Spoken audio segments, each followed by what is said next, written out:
I've had a lot of success in my career by boiling things down to their fundamentals. I'm a big believer in first principles of like in physics, and I think you can apply that to most things. So whenever I'm dealing with a problem, I just boil things down to what are the fundamentals of this. And so with filmmaking, when you really think about it, the fundamentals are, you need a camera and you need a setting, and then you need actors to inhabit that setting, and that's really all you need. I mean, you don't even actually need a script because the actors could improv everything.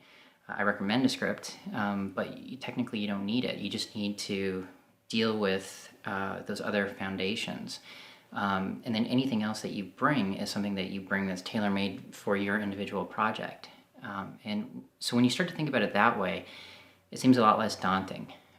So for me, I had to knock down, before I did anything else, those three foundations. And so the first one was camera.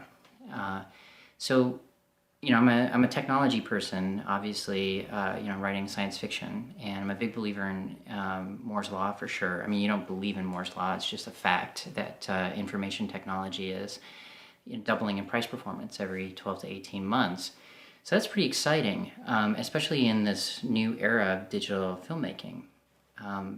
But I had worked with a couple of small production companies here in Vancouver, and they were looking at using the tools that professional productions these days usually use for digital filmmaking, and so they were looking into Reds and Arri Alexas, and I was astounded by the price of the technology and how cumbersome the technology was as well, and that you couldn't really own these cameras. They were so expensive that it was cost prohibitive, so you had to just rent them. And to me, that seemed that it would cause an issue when it came to becoming proficient with the cameras, and then you end up needing a director of photography. And so I was interested in whether or not I could actually own one of the cameras, and I started to look into them to learn as much as I could about them. And I was looking at comparisons between a lot of digital film cameras that are really professional grade.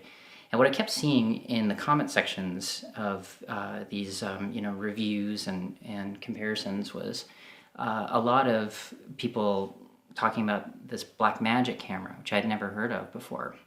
And I looked into it myself and saw there was a huge difference in price. I mean, it's laughable. Blackmagic cameras can be 1/50th or 1/100th in some cases the price of these other cameras with similar size sensors. So I was very intrigued by this because it seemed as though there was one company that had already, it was like a company from the future. They had already made this technology affordable, and it was something that the masses could get their hands on. But of course you wonder, is it too good to be true? So my wife and I actually started to do a lot of research specifically on the different models of Blackmagic cameras, and we were looking at Vimeo, and we were looking at Shane Hurlbut is really good. He's a director of photography that looks into all of these different types of cameras, and we saw that the camera was holding up really well against the best cameras out there. So we had the potential of actually buying a camera outright. Especially for us, we were very interested in the Blackmagic Pocket Cinema camera because it was less than $1,000, about the same as a rental fee for one of these other cameras. And if I could own it outright, I could test it. I could become proficient with it myself. I could try out different lenses and different filters and different stabilizing equipment. And that's exactly what I did. We got the Blackmagic, and after watching lots of reviews for it, and we tried some different lenses and we did some tests. And lucky for us, there was another lens that had just come on the market, another affordable, really, really great lens. And this was the Sigma 18 to 35 millimeter lens. This one did the wider stuff just as well as the Rokinon did, but it didn't have that fisheye look on the close-up. So we had the tools we needed at that point. The next thing we looked into was stabilization. We grabbed a glide cam, which was really important. We used it a lot. We have a slider. So when you look at the proof of concept and you see those gorgeous slider shots, that's the result of having that slider. And I did have a body mount, that we used a little bit, and then also 2 tripods to both hold the slider up and then also just for our fixed camera position shots when we were doing, medium range close-ups. And we also had a Metabones smart lens adapter that we put on the Blackmagic, which was fantastic because that allowed us to let in a lot of light. And it made us really lean and mean on our shooting day because we didn't require any lighting.